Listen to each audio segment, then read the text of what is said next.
Hello, everyone, and welcome back to the CDL podcast channel. This is going to be a little bit of a special video slash mini podcast kind of episode today. I'm going solo.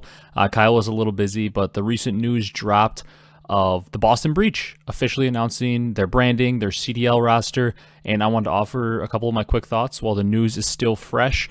Maybe before we get into the pod, which is still about 4 or 5 days away from being uploaded. So I wanted to just offer my thoughts on the branding and the roster and the overall announcement as a whole, kind of talk Boston Breach a little bit, maybe a little 10-minute mini segment here, and offer some of my thoughts. So if you guys enjoy this one, please be sure to leave a like, comment, and subscribe on the YouTube channel, as well as go check out the full podcast version on the audio platforms.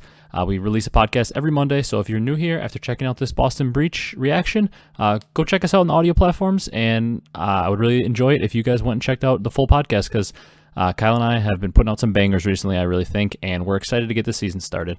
So without further ado, I'll just kind of get into some of my thoughts on the Boston announcement. Honestly, I thought the announcement was pretty sick. It was obviously Methodz posted that little teaser where he was like, oh, I'm going to a food truck festival, and it was like a picture of like a warehouse garage kind of thing with lights, and like, oh, clearly, I mean, everybody's known for a while Methodz is on this Boston team, and clearly we could tell, you know, it was a little bit of a lie Methodz was telling. He was clearly at some kind of photo shoot, video shoot, and that looks like that's where this was filmed. It was kind of cool. It had like all the players walking in showed their names and stuff. Then they walked in. They had like a guy in a mask there with like the Boston new branding X, and he had them all signing contracts, and they all put on the mask, and that was like kind of like their little slogan. And I honestly thought that overall the video was cool. And one thing I will say that's a major positive from the video is, well, it seems like, I mean, I don't know too much about like deep detailed editing like that, like it takes on a video, but it seemed like there was a pretty good amount of effort put into it. So that's good to see, because some teams, you know, like Paris, we sometimes see just a picture tweeted for their roster, and it's like, well, I'm pretty sure any basic editor could have just thrown together a picture with the players' names over their face and call it a day, which for a CDL team that paid that much money to get in, you would think that they'd put forth more effort. And it seems like, honestly, I feel like they put forth a pretty good amount of effort in this video. Some decent editing. I don't know how I feel about the branding yet. It feels like it's very different than a lot of the CDL teams, just like the kind of like outline of a B with the green X, like a little drip off of it. I guess it'd be kind of interesting to hear more like background behind like the breach and like why they're calling themselves that. That would be something interesting to hear. Their little slogan is go #into the breach. So I don't know. It'll be interesting to see over the coming days, weeks, this year of the CDL, if we see more as to why their branding was decided as the Boston Breach and kind of the meaning behind it. That'd be interesting to see. If something is out there and I've missed it, my apologies, but I haven't seen too much. But yeah, video I thought was pretty cool, pretty well done.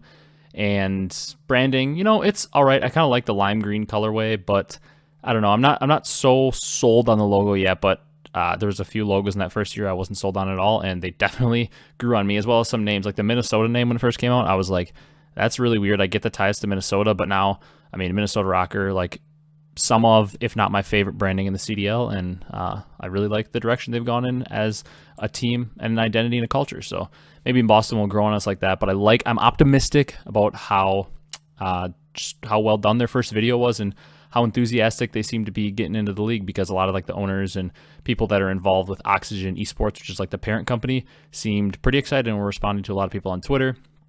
But now onto the roster quickly.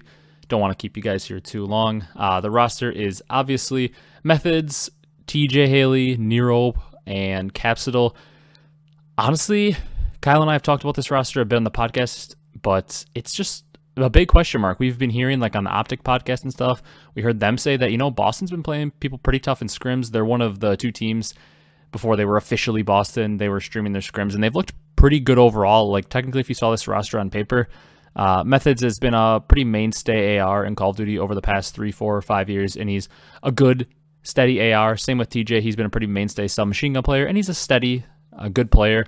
But then Nero, this is really his first taste of the Pro League, and he I mean, it seems like he's kind of a do-it-all player, people are saying, and they're excited about him. And then Capsidal, I honestly knew next to nothing about him. I know people said in Challengers he didn't even make a Challengers Elite series at all last year, which is like crazy to think. Like, he didn't make an Elite last year, and now he finds himself in the league for the first matches of the season. Absolutely absurd, which, by the way, I didn't even know what this guy looked like. This dude is like 7 feet tall. Did you see him in the roster announcement video? It was like Methodz, Nero, and TJ, they look like they're pretty average height, maybe like around like, 6 feet under. I know TJ is a little shorter. Methodz is around like 6 feet, I think. And then Capsidal looks like he's a foot taller than all of them. I mean, this dude looks like he might be able to play left tackle. He is a unit. This dude looks like a beast.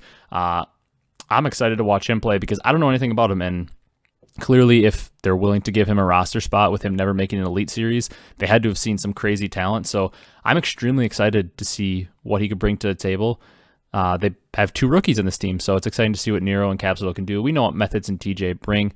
So overall, I feel like this roster is kind of a giant question mark, but it's exciting because we have 2, like I said, steady mainstay pros, along with 2 rookies that we honestly don't know too much about. Like some of the other rookies in the league, like Pred, Sib, even guys like Nasty and Gizmo. Like, we've heard a lot about these guys, and we've heard that they're going to be disgusting and they're going to be great players.